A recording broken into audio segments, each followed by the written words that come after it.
And this podcast is called Lightwaves. And today we're going to talk about fans. And Shelley is an expert in ceiling fans. Oh, Take it away, Shelley. Dissecting the ceiling fan, which I feel like everyone has ceiling fans these days. Really, Yeah. they do. And when, kind of brushing up on this podcast, I noticed that they're in every country, so I think it's pretty fascinating to dissect it. This is ironic that we're talking about this today. I just had a customer that put too many in a room recently, and the fan, was too fast and slowing it down. So there's some dissection that, will help maybe narrow down what to use. So that's good. But one of the things is to realize that the ceiling fan was invented in 1882. You're kidding. No, by Philip Dell. He actually did it by taking a sewing machine motor and putting two paddles on it, and it worked. Wow. I mean, we had water run fans before that, and I thought to myself, well, that kind of makes sense because, there's a lot of manufacturers that actually branched off out from sewing machines at one point and we're making ceiling fans. So it's kind of a neat little history there. That's cool. Been around for a long time. Probably more than anybody wants to know, but I found it pretty interesting. I think the reason behind it when I was looking into it was because it was just a way to try to cool down the air for better productivity from their workers, which shoot, that makes a lot of sense. Especially today. It's getting, warmer everywhere. We're having more extreme weather. Yeah. So at places that didn't need it, like maybe the coastal area of California, now we're finding we need it. It just feels good to have some kind of breeze on you and, just circulating the air, like, even just, refreshing the air, I guess. I mean, you now have ceiling fans, which we won't go too much into it, that have UV on the top, that's kind of cool. Right. That is cool. Right. Just purify the air from germs. And, that's definitely an adder on any of them, but that's kind of cool. Right. So do ceiling fans actually lower the temperature of a room? About 8 degrees in some cases. Really? They can. That's about 8 degrees. I mean, so it's not significant, but keeping that around, and it's more just that breeze, keeping that circulating throughout the room instead of just coming in through your ductwork and rotating. And but I have ceiling fans in my house. Do you? Well, we had a very scary ceiling fan when we moved into this house that wasn't working in the master bedroom, which we took out. But funnily enough, we are getting two little baby ceiling fans for our library because we have our library is upstairs, we have skylights, and we have 2 electrical outlets. So it's a slope ceiling. It's a little bit of a complicated install, but we don't have room for a mega ceiling fan. So we're doing 2 little babies to see how that works. I mean, of course, I mean, it all comes down to, the space, the size. And if you're doing smaller, then that can work just as well as doing one large one. Right. So, they actually distribute the air and circulate heat and cool air. So that's why some people really do like to run them in the winter, just to circulate that heat to come throughout the room and not just be where the ductwork is coming in. So, and is that why you put your fan on reverse? Is that the reason behind reverse? Some people will say it's to pull the heat down. Mm-hmm. But, there's some that say you don't have to do that. No matter which way you're doing it, it's going to pull that air down. But yeah, that's the knowledge behind it, because heat rises. Right. Let's pull it back down. So that makes total sense. Okay. I always wonder how many people use that reverse on their fan and if they even know what it's for. Right. I remember from my fan days that the reverse was supposed to be for heat in the winter, but interesting. So yeah, keep pushing it back down because heat rises. So that definitely makes sense. Sometimes it's just nice to enjoy that steady breeze. In some cases it can be like a breeze, like being at the ocean. Right. That's right. Which feels, it feels cooler, even if it's not actually, the temperature outside is not cooler. It makes you, it's the psychological perception of cooler because you're getting Right. a breeze. Yeah. Yeah. And now as ceiling fans get smarter and smarter, some manufacturers have apps that go so that you can have like a whoosh mode or something where it just kind of comes on and then goes down. It just kind of keeps it circulating, but it's not a steady on, but Oh, really? yeah, Okay. I think that's kind of a nice option. Not all. If you visit Mhm. a manufacturer's website, I'm sure that it will, tell you everything that their fans offer. If not, if you're working with someone like in lighting, like a lighting showroom or, a lighting supply house or an architect or whatever, designer, they may know more about it. But I think that there's just some technology out there that's just bringing them in, and they're so much prettier today. They are, that's true. Yeah. They're much more interesting today than they used to be.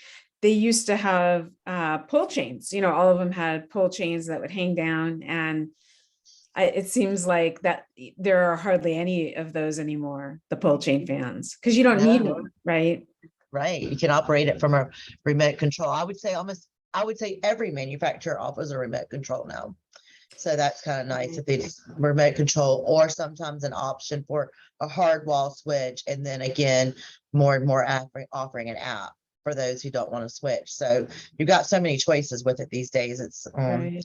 It's just nice. And then, some people like a ceiling fan, not just for the breeze, but depending on what their room is like, if it's an older house and you're doing a remodel, they may choose to put a light on it.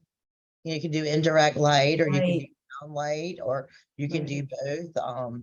So it can add light to a room. So that's nice, not just to have the fan if Right. you need it. I don't use anything but an indirect light on my ceiling fans, but some people just need that down light too. We do in our library for sure. And so our light is a little more direct. It's small light bulbs, candelabra light bulbs. But I think it's 5 light. Each one's a 5 light. So it gives us light as well as, giving us a little bit of spin. So Right. it'll be interesting. Yeah. Since And we've then, covered light bulbs, you know what I'm talking about, or everybody, maybe our audience knows what I'm talking about when I say candelabra bulb. So yeah, exactly. And then some right, of them have the integrated LED too, which is a right, little bit brighter, but I just love an indirect light. It can be very soothing at night, not very glaring. right. So that's what I prefer. But um, there's some things when I was looking into this, and like I said, it had this come up, and I'm sure that anyone that it maybe works in the electrical industry has probably had these questions, or a designer would ask, I don't even know how to size it. How do I Right. size the fan? Because nowadays you can have as little as like 30 something and all the way Exactly. up to like 70 something, and in some cases 8 feet, Right. Right. very large spaces. And Yeah. 8 feet, definitely for manufacturers, warehouses, farms, horse barns, that type thing.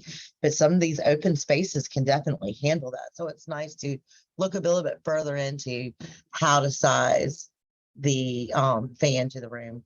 That includes the motor, which is the body to the blade. So, I think that those are some good things to kind of go over here. So when I was looking at it, it says the footage of the room dictates how big the ceiling fan will be. So it's like the square footage of the room. Because if you go too small or too big for the space, you're not going to circulate the air properly. Mm-hmm. Mm-hmm. So there's a That makes sense. science behind it. It's not just the way it looks. There's a little bit of science behind that. And so I was looking through that because I know I've used it before when people have asked me what size, and I have to go back and get the square footage for it and all of that. So it's just they have rules of thumb for it. So I think that's good. That would be something that we would put. I'll list them here, but I think it'd be nice just to put it at the bottom so that you all can go back and reference that if need. Right. But Right. a lot of our manufacturers have already done that for us, which is nice. Oh, And that's then good. Yeah. again, you can go to the manufacturer's page you're interested in doing, and then it'll be on there, or you can speak with someone in the lighting industry for it. But it says like anything under 144 square feet Mm-hmm. of room is usually a 42-inch or smaller. And Oh, interesting. Okay. that's usually going to push about 1,000 to 3,000 CFMs, which is cubic feet per minute. Uh-huh. So basically, the situation I had last week where they had too much and they wanted to slow it down. I think they had put too many fans in one room, and they couldn't get that air to slow down because they were just too fast because they had too much going So on. interesting. Yeah. Yeah. Too much. That's so They interesting. had two. They had put four, and basically they could have put, I wasn't in on the design part of this, but they could have gotten by with just two. So this is what Mm-hmm, you're gonna have to try to slow it down, or maybe go even to a smaller one. But so the Over next fanning. size, It's over exactly, fanning instead of it over is. lighting, over fanning. Yeah. I would think that that would probably feel just a little bit too much like you're in a wind tunnel more than you would just be Right. in like beach breeze. But Yeah. Right. Your hair is like flying and papers are exactly. flying. Yeah. That's So it's nuts. kind of good when you're looking into it to also look at those CFMs, which is on the label of the box or the Hmm. spec sheet. I think every manufacturer has a spec sheet now, and that also works in warehouses. They have to kind of keep that cool because it's warm. It's really warm back there if it's not Hmm. conditioned. But the next size was like 100. They took like 144 inches, 44 feet by 220 feet, 225 feet square foot room, and Oh, okay. Mhm. yeah, so that one basically could be 40, yeah, about 52 inches and up, and about 2300 to 6500 CFMs. That's on full. When they say 6500, that is full speed ahead. So you Okay. have that variation, but right there that the lowest can be 3000. No, I'm sorry, 2300. 20. Sorry about that. Interesting. Okay. Okay. And then Right. how do you know when you need two fans, or do you know? Or is that just a design thing? Well, I think that even if it is a design thing, my opinion on this is probably goes up to the height of the ceiling also. Hmm. So, big open spaces can carry a lot more. But I think it also depends on how much air you want moved. Right. Right. And you may know a little bit more on that too. Have you heard anything else on that? On the air movement or on the, yeah. Well, the manufacturers are getting, you get more and more every time the technology moves forward, it seems like more and more. And then, there's AC motor and DC motor, and a lot of manufacturers are moving to DC. I'm not sure why. Do you know why that is? What's Yep, the I'm going to cover preference? that down just a little bit, but it's going to be a little bit more energy efficient, and I'll go over that. But you can go then you can go over 400 square foot room. You can go 62 inches and above, and that can really pull about 5,500 Wow. CFMs, Wow. at the lowest up to 1,300, just depending on when you get to 62, because like I said, some of these people or some manufacturers are doing 8 foot and even bigger. Right. And there are applications for it too. I mean, one of my showrooms actually is 2 stories and has a huge fan. I mean, I can't even, it's 10, 12 feet. It's just ginormous. So yeah. And does it move fast or is it slow moving? They have it on slow, but it's in an area, the weather in the area where the showroom is located is cooler. So I think it's just to kind of move a little bit of air so that it feels fresh as opposed to kind of like staler air. But, a lot of gyms that you go into now, workout gyms, they'll Mhm. have very large fans, not moving at a very fast pace at all. But the span of that fan and the motor running that fan moves you can feel it. You can absolutely Right. feel it, but it barely looks like it's moving. Like So, yeah, slowly, because I guess you don't want, like, if you're on a machine and you're sweating, you don't want a fan maybe right over your head blasting away. Maybe you don't need that. So maybe you do, but maybe you don't. I don't know. I mean, some of these they're 32 feet, some of them, just huge for That's those crazy. spaces. So, yeah, but they do well. You look at it, it's very slow moving. So, but it's doing the job that needs to Mhm. recycle that air through there and get the air moving. So, Right. basically, if you're doing anything industrial, I would definitely always refer to the manufacturer on that, or someone who is specialized in industrial fans. And there are people out there that do that. So that Interesting. makes total sense to me. But I feel like the next question is, and it does matter, is how far from the ceiling do you drop Oh, them? right. Yeah. Yeah. I mean, Right. You don't want to chop your head off or. no, but it was kind of interesting because I found that the most optimal height for a fan is between 8 and 9 feet from the floor. Above the floor Okay. gives you the optimal length from the ceiling for it to actually be doing the adequate, I guess, doing the best work. Interesting. So if you have 8 foot, if you live in a house that has, or an apartment that has 8 foot ceilings, is there a solution? Because obviously you're going to be below 8 feet. You're going to start out like below 8 feet. Yeah, well, so I have 8 foot ceilings and I use a flush mount or a hugger. Oh, huggers. Yeah. Mhm. And I think huggers are really becoming a big deal these days because not everybody has the tall vaulted ceilings. It kind of has a more modern look, kind of sleek. So it just looks more like a, I don't know how to, just a hugger. If you go up and look it up, it just basically is a round cylinder type look with the Mhm. blades coming out of it. Not very ornate, but back in the, for a long time, all we had basically was a more ornate motor. So I think that this kind of streamlines that, especially on an 8 to 9 foot ceiling where it's more in your vision to see that. So Right. Interesting. And what about if you have a taller ceiling, do you have any advice? Like if you have 15 foot, 12 or 15 foot ceiling? yeah, so basically most ceiling fans are between the motor itself from the bottom of the motor to the Mhm. top of the motor or anywhere between 12 inches and 18 inches in height, depending Mhm. on that fan. And so what you want to do is subtract the desired hanging height, which is 8 to 9 feet from the ceiling height from Mhm. that. So for example, a ceiling is 12 feet high and your ceiling fan is 12 inches in height. You will need to subtract 24-inch down rod to mount that ceiling between 8 to 9 feet. Does that make sense? So basically, Yes. if it's 12 and then your ceiling height's more like 14 feet high, Mhm. then I want to subtract that. You're going to figure out where you would drop that ceiling fan to be in that 8 to 9 foot or above.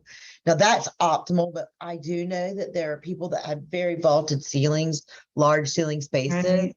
Right. Aesthetically, that may not be what they want to do, and Right. that's fine. But there is that they do suggest that you do it, but I don't think there are any like 100% you have to follow by these rules Right. anymore. Right. So I Right. think that, but it's a Right. good way to figure it out. Then you can say, well, does that matter to me, or is it? Right, right. You have a sense. There's a standard anyway. And our house, we have very vaulted ceilings. So we have to hang it on a a hang straight canopy, which most fans I know come with a vaulted ceiling option, mount.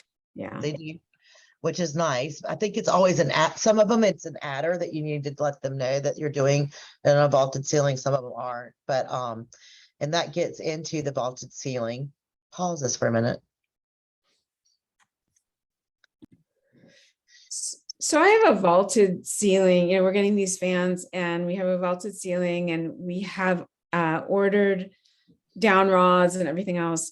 Is there a formula or is there a way to know how low to drop it from the ceiling There so the is. fan doesn't hit the wall or the ceiling? Exactly. You Right? kind of have to have your blade size, where your pitch is going, the pitch of your ceiling, where the box is going to be mounted, on that so that you're not going to, swipe your ceiling every time it turns, which would not be Right. pleasant, I'm sure. No, So and yeah. I it think a just, lot of mistakes are made there with the slope ceiling. A lot of mistakes of the size of the fan are made at that point. I think so too. I think so too. So it's, again, it's just a learn. I mean, all this is some, hate to say we learn through our mistakes, but if we can avoid the mistakes, that would be best. So, Mhm. a general rule of thumb is most ceiling fans are the down rods are like between 12 to 36 inches down. Mhm. Sometimes when they're too long, you're going to get a lot of sway in your fan. Not a lot. Right. You'll get Right. some sway. So you just want to be, a little bit careful on that part of it. So, it depends on the slope of the ceiling or the slope of the roof, of course. Mhm. Um, the downlod length should be 4 inches more than the multiple of the rods of the ceiling per inch. This is going to get really, really maybe too technical here, so I'm not sure. Mathy. But A little mathy. Yeah. exactly. So Okay. you kind of I'm going to read this off. It says that the down rod length in inches equals 4 plus the radius of the fan. So you have a Mm, 36-inch fan right. plus 4-inch fan times the rise of the ceiling. So for example, consider a room with a sloped roof, right? Mhm. The length, AKA run of the room is 12 feet. And the Mhm. rise difference between the lowest and the highest point on the roof is 8 foot. You know, that's going to Mhm. give you your pitch. The Right, ceiling fan has a blade span of 52 inches, which we all know is about the most common right. out there. Therefore, the radius of the fan is 52 over 2. So you're 26 inches on your rod down. Okay. 26 inches and the down, and you need the slip ceiling canopy. They call it slip ceiling canopy for Right. most fans. When you're ordering a fan, and you have a slip ceiling, you need that. So Um, that slope ceiling canopy, as you know, it kind of has like a ball, right, for lack of right. a better word, that sits in that canopy and it allows it to hang Revolves. straight. Right. Yeah, right. They also call it hang straight canopy. That's Yep. true. Hang straight canopy. So Right. So, okay. So I'll let you know what happens. I'll let everyone know what happens when we get our fans in. We'll put a picture up of our little mini fans. I yeah, want to that's circle. good. Yeah, I want to circle back to AC. I asked you about ACDC and you said you're going to talk about that. So I want to learn more about the difference between AC and DC and what's happening in the fan world with technology regarding AC or DC motors. So just to just dissect what AC and DC motors mean, AC is an alternating current coming to that fan. DC is a direct current coming to the ceiling fan. AC fan motors tend to be less expensive than a DC fan motor, but DC motors are a little smaller due to the components and the parts. So it's used a lot nowadays for a better aesthetic to that motor. Does that make sense? So the motor can Right, be, you know, it doesn't have to be as big, but still does it. right. And then the smaller size of the DC fan motors allows that to get a little bit more creative with the ceiling fan design. So DC motors are also slightly more efficient. Mm. So when you come to energy codes and things like that, some of them will say has to be a DC motor. Right. I Especially think that, yeah, multi-pump these days, if you're trying to figure that out, they're going to right.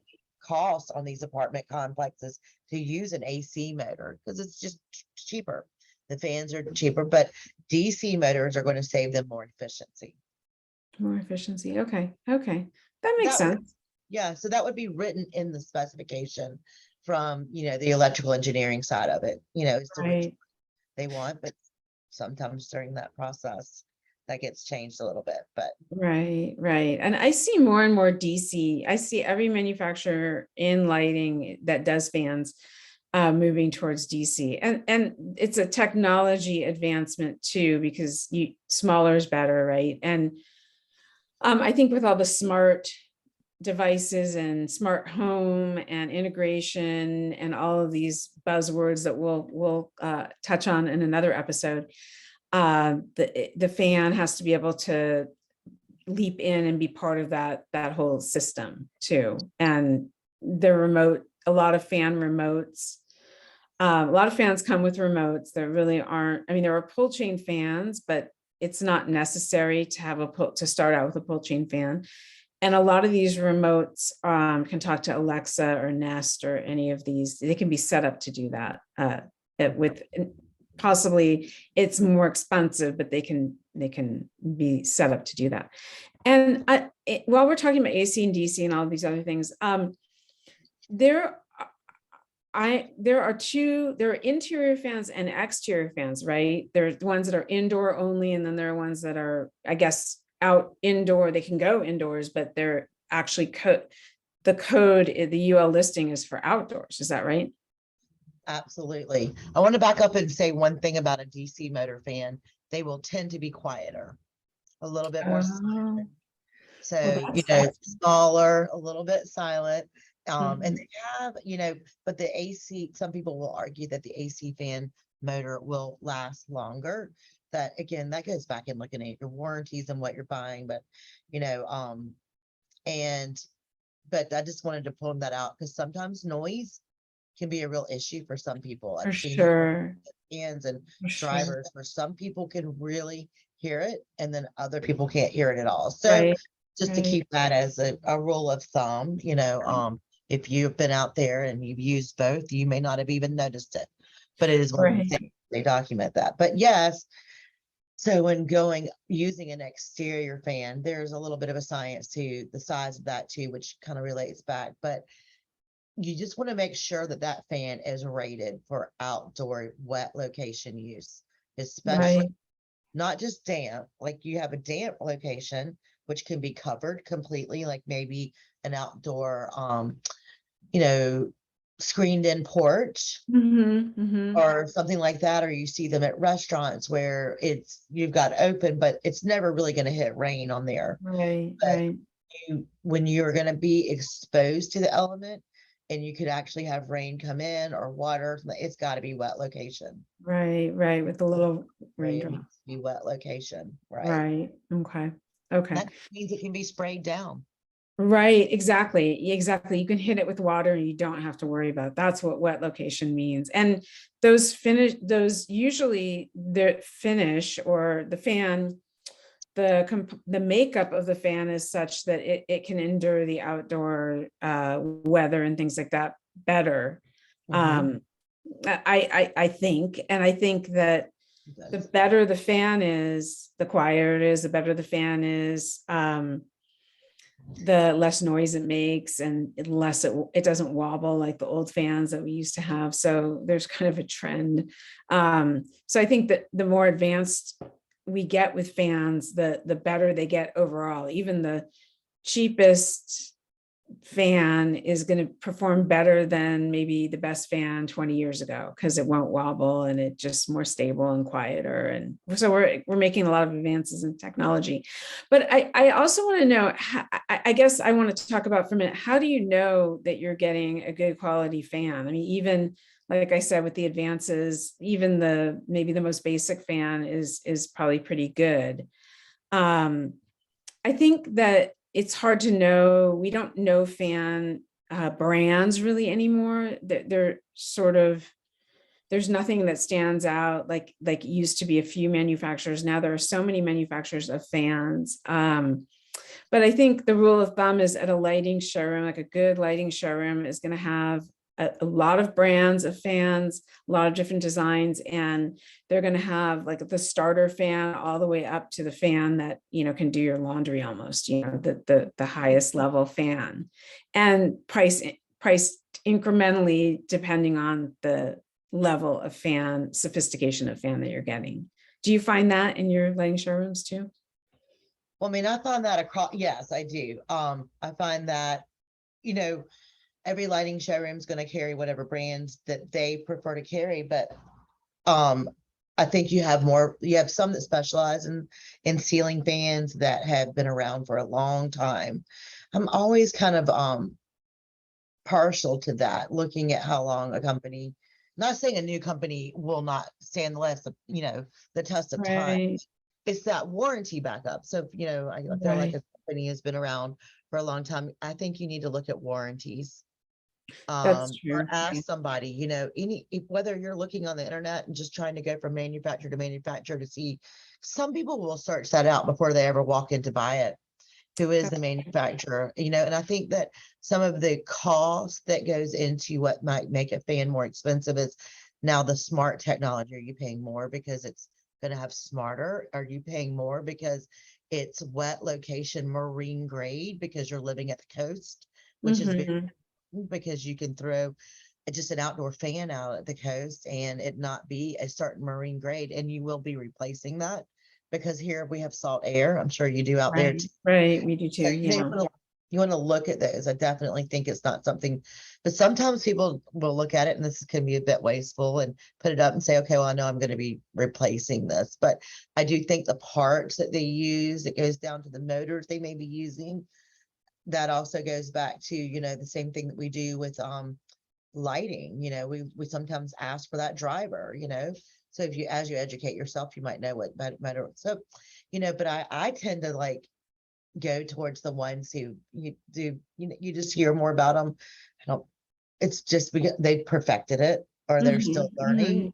and they're still Right, growing with that. That's me. right, right. but I think a lot of people, they look at design, first they find the fan that they love, and then they try to make it work in their space. Right. Whatever the specifications are, sometimes you have to abandon that effort or go and ask somebody what fan is close to this in design, and then does it have the specifications that you want? If you're putting it outdoors, is it an outdoor fan? Does it have a good warranty? Does it have a good finish for the outdoors? Or if it's an indoor fan, does it do what you want it to do and still look the way you want it to look? Whether you're getting a fan that has a light in it or a fan with no light. I think a lot of people start from the standpoint of the way the fan looks. They like the way it looks, and then they try to make it work from there. Right. I totally agree with that. Which the good thing is that, in most of fan companies now, which we see this huge trend, I see this on the residential side, the trend being like a more of a jewel tone color on the motor. So Yeah. it may be a brass, or it may be brass or whatever, and then having that white blade, or maybe it has a full like true teak wood blade. I think Mhm. across the board now you're being able to see that not everything is resin. Not everything is going to be plastic. So depending on where you're putting it, what do you want it? If I'm going in a utility room, I may not care that that fan costs, I don't even know what they would be that, but it's small. It might be has like a resin plastic blade. But if I'm out in my area where I'm actually going to be entertaining and I live in, and I say Mhm. that it may matter to me that it's a real wood blade and Right. resin to look like wood blade. Right. And you maybe want like the brass and black, which is a trend right now, that Right. combination. Or if it's in a room where you have a lot of silver or pewter, you maybe want the fan to match the body of the fan, at least to match that. Right. Yeah. Exactly. I mean, we kind of know that satin nickels can look similar. Chromes can vary slightly, if we're looking at design part of that. Hmm. And I may not know, but I think when we're talking about quality fans, wherever you choose to buy your fan, especially if you can go in and you can look at it, maybe see it perform. The good thing is that you'll see maybe a slight variation from factory to factory as what their age brass might look like, or what, Right. so it's nice to be able to see a chip or see that in person. You can't always do that, Yes. Yes. when Right. if you're And there are ordering. from my recollection of fans, there are two ways that they're made, or they used to be made. It used to be with a metal fan, it's either stamped or cast.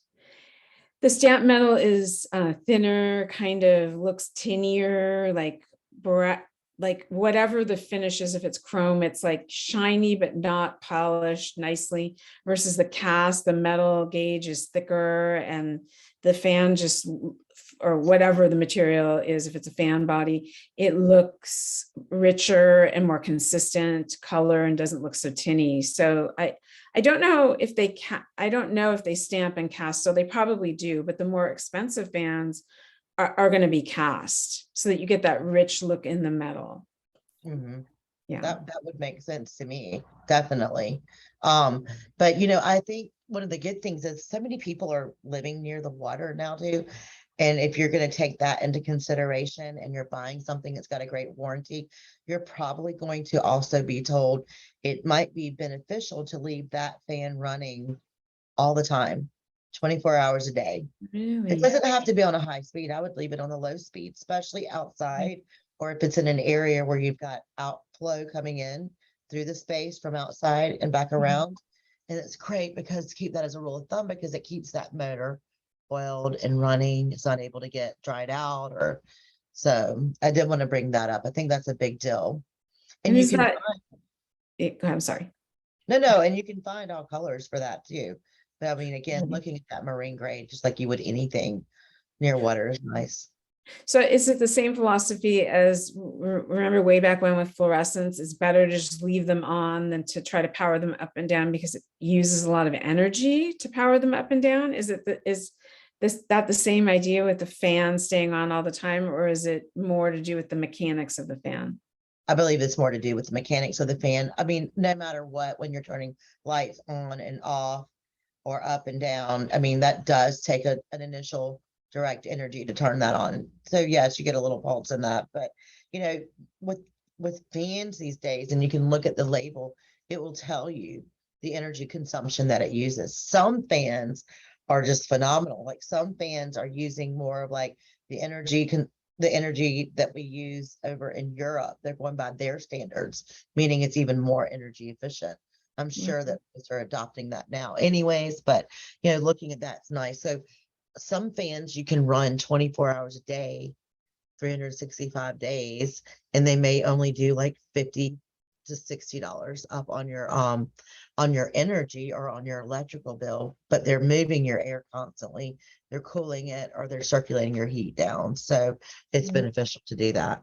Absolutely. It's a great alternative to running AC, air conditioning, if you don't have to, you know, for your bill, bill, your your electrical bill, as well as just environmentally. I'm sure it's probably better to let a fan spin than turn on your air conditioning or heat if you don't have to. If you're in a, I guess you have to be in a mild enough climate to do that. Maybe that's where we are. Maybe that's where you are generally, No, but we're it's hot.